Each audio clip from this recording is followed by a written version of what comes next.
É a maneira de conduzir isso. É por isso que eu falo que é construção, quer dizer, você ir na reunião de pais, porque eu canso de ouvir isso, a professora dizendo, agora mandam a babá, ou mandam a babá no pediatra com a criança. Como assim, entendeu? Como assim? Você tem filha, você ia mandar a babá com a filha no pediatra. Não é uma coisa meio louca, mas é uma coisa que virou não é mais. O que eu estou chocada é que não é mais um estranhamento, entendeu? É um comportamento que pode ser absolutamente normal, normalizado. Como assim? E você não pode querer lá no futuro ter uma pessoa com um caráter sólido, com valores muito firmes, se você não construir esse caminho, você não acha? Eu acho principalmente que a gente tem que considerar que uma criança, ela não só ouve o que você diz, ela sente o que você é. Criança, adolescente são muito sensíveis a esse campo emocional, eles percebem incoerência de uma maneira muito fácil. Para eles é muito fácil perceber que você está falando uma coisa e que de fato você é outra. Esse nível de incoerência vai fazer com que você perca a autoridade para cobrar as coisas que cobra. Tá? Se você tem consistência, se você é aquilo que você exige da criança e do adolescente, você tem essa posição, você tem essa autoridade. Senão, não vai ter validade. Não vai ter credibilidade, não vai ter confiança, não vai ter condições de cobrá-la de muita coisa. Então, educar é um sacro ofício, né? Um ofício sagrado de ser para que outros possam ser através de nós. Senão, a educação não é eficaz. A falta de integridade, de coerência é muito perceptível por uma criança. Tem aquela frase famosa que é assim, desculpe, eu não pude ouvir o que você disse, as suas ações falavam tão alto que... Né? Desculpe, suas ações falavam tão alto que eu não pude escutar o que você disse. Né? Tipo aquela coisa do... Porque o exemplo é muito importante, mas a gente tem no nosso país uma educação muito desigual também, né? Com uma situação econômica, não é? Uma situação toda muito desigual na educação. Mas também não basta você colocar num colégio classe A, não é? A criança pode saber sair falando outra língua, duas línguas, mas ela pode também, se você não contribuir, é isso que eu acho que tem que ter essa conexão, tem que ter essa ligação. Família, escola, família, educação. A educação passando pela família. Você sente isso, que os seus alunos que chegam para estudar filosofia são jovens? Nós temos vários jovens. O que eu percebo é que muitas vezes os pais ficam até se sentindo um pouco sem alternativas. Não sei se vocês lembram quando houve aquele escândalo da bolha imobiliária nos Estados Unidos, que todos os que provocaram aquele escândalo eram cabeças laureadas em Harvard, em Stanford, em grandes universidades. E os pais começaram a ficar, houve até um artigo na época muito interessante que foi escrito dizendo: para onde eu mando meu filho agora? Se esses grandes títulos, esses grandes nomes não são capazes de garantir que uma pessoa seja sequer honesta. Ou seja, você tem mais quantidade do que qualidade. É um aprendizado de vida que é fundamental que os jovens recebam, que as crianças recebam. Eles precisam ter referenciais humanos para seguir. As sementes de grandeza no homem necessitam de uma referência, de uma imagem para florescer e germinar. Isso dizia Epíteto. Ou seja, hoje nós temos a educação mais como acúmulo de informações do que propriamente como formação. Esse é um elemento que a gente tem que levar em consideração também, o nosso modelo de educação. Eu acredito que antes que a criança comece a fazer as primeiras continhas, ela já teria que ter um ensinamento de lealdade, de honestidade, de solidariedade bastante consistente. A informação ela tem que ser colocada em mãos que já tenham condições de manipulá-la de forma moral. Quem vai administrar tamanho poder, né? Tanto conhecimento? Quem é a pessoa por trás de toda essa máquina, essa estrutura? Porque o conhecimento dá poder. E se não há uma estrutura moral para esse poder, ele se volta contra a sociedade, contra a própria pessoa. Contra a própria pessoa, porque eu vejo muito mais as pessoas mais perigosas do mundo, as pessoas que mais disseminam o mal, como também vítimas do próprio processo. Muitas vezes a gente consegue ver com clareza que elas sofrem muito dentro daquele... Não conseguem sair, né? Ficam uma coisa meio... presas ali naquela roda de rato ali, né?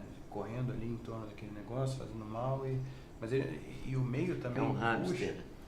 meio que fica preso. A grande maioria das vezes, assim, que a gente vê uma biografia de uma pessoa, sei lá, os maiores ditadores, assassinos da história da humanidade, o cara estava o tempo todo com medo de alguém puxar o tapete dele, de matar ele, então ele estava o tempo todo com medo, o tempo todo escondido. Imagina como é que deve dar trabalho. Se administrar uma empresa pequena já dá um trabalho enorme, imagina você ter um monte de laranja espalhado pelo mundo, né? Administrando contas bancárias fantasmas, com um monte de... Isso deve ser um inferno, né? Deve dar muito trabalho, deve ser muito ruim viver assim. É uma vida de uma infelicidade extrema. Mas eu insisto naquele ponto que eu tinha falado para vocês. Se a gente for pegar os grandes crimes, aqueles que entraram para a história, aqueles processos de massacre, de genocídio, não foram feitos por pessoas que não tinham escolaridade, que não tinham cultura. Ao contrário, dá um trabalhão a administrar toda Isso é que é a triste, maquinária. né? Torna tudo mais triste. A gente pensa, bom, a violência vem da falta da desigualdade social. Não, porque onde vocês têm altos níveis de informação, você está tendo também uma violência, talvez de um quilate maior. Então não se trata, claro que tem que acabar com a desigualdade social, isso não tem nem o que discutir, mas eu acredito que não é só isso. Nós temos que ter uma educação voltada para a formação em valores, cada vez mais. E desde a escolinha, não é? É ali que constrói, eu acho que constrói a questão do meio ambiente, acho que constrói a questão do caráter, de ser leal, devolver o lápis do coleguinha, né? Desde essas coisas mais simplesinhas, né? Você não pode estar com essa borracha, porque de onde que apareceu essa borracha? Ah, porque é do fulaninho, não pode, tem que devolver. Aí, não é? Essas coisinhas e todos os temas transversais da educação no Brasil podiam ser adotados na escola, né? A questão do lixo, a questão da água, a questão do respeito aos animais, a questão do respeito humano, isso tudo, não é? Podia ser, tudo tema transversal, já chama tema transversal, que já não é para não se envolver muito, né? Eu já me irrito muito com isso, com essa coisa. E de novo, educação financeira, por exemplo, é uma coisa que devia ter em todos os colégios, em todas as comunidades. Não vem com esse papo para cima de mim de que isso é coisa de rico. Não é.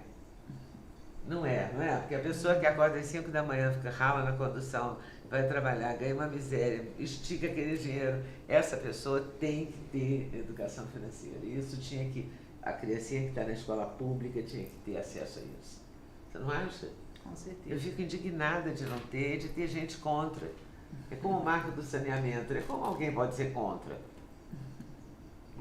Eu tenho esgoto e você não vai ter. Como assim? Entendeu? Outro dia eu vi um vídeo Eu fico seu, furiosa com essas porque coisas. uma coisa interessante das redes sociais, você já gravou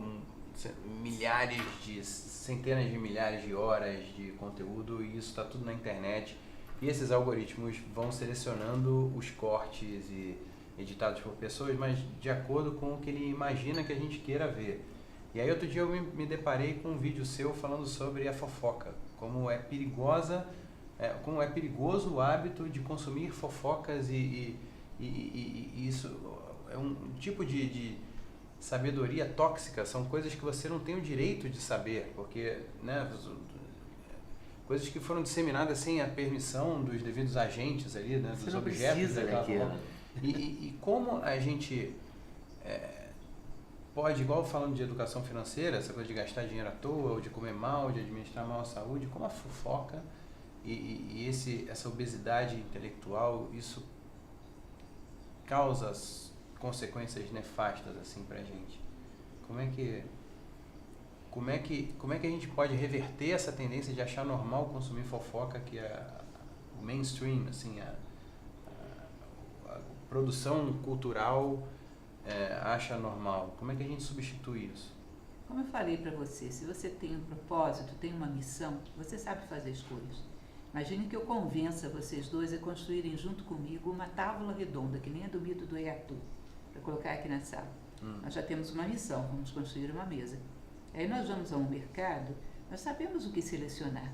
Vamos comprar madeira, vamos comprar um serrote, vamos comprar pregos, martelos, Não vamos comprar guarda-chuva, nem pé de pato, nem roupas, nem nada disso. Eu sei fazer escolhas, por quê? Porque eu quero construir alguma coisa. Eu tenho um espírito de missão. E esse espírito de missão, que é o propósito humano, me dá discernimento para fazer escolhas. Numa vida onde as pessoas não querem construir absolutamente nada, não tem um foco de que é que elas estão fazendo aqui, como fazer escolhas? Como escolher que essa informação é válida e essa não? Isso me interessa e isso não me interessa. Elas acabam sendo arrastadas pelo que todo mundo faz. Eu acho incrível que hoje às vezes é considerado certo, honesto, íntegro, aquilo que todo mundo está fazendo, sem nenhum crivo moral, sem nenhum crivo de valores próprios. Então, se você não sabe onde você quer chegar, não tem um espírito de missão, você não tem como fazer escolhas. Eu não sei se isso é irrelevante ou relevante, eu não sei onde eu quero chegar com isso. Como eu vou escolher? E o tempo todo estamos fazendo escolhas. O que pensar a cada momento, né? O que sentir. O tempo todo estamos fazendo escolhas. Se não sabemos o que queremos construir, vamos escolher banalidades, irrelevâncias, fofocas, fake news, e seja lá o que for. 1, 2, 3, gravando. E aí, gostou desse corte? Gostei muito, mas eu acho que vocês devem assistir a entrevista completa, que está no YouTube Leda Nagli, esperando por você. Essa série Hoje Nagli, o Encontro de Gerações, está imperdível. Vale a pena conferir, hein? Com certeza. Se Deus quiser.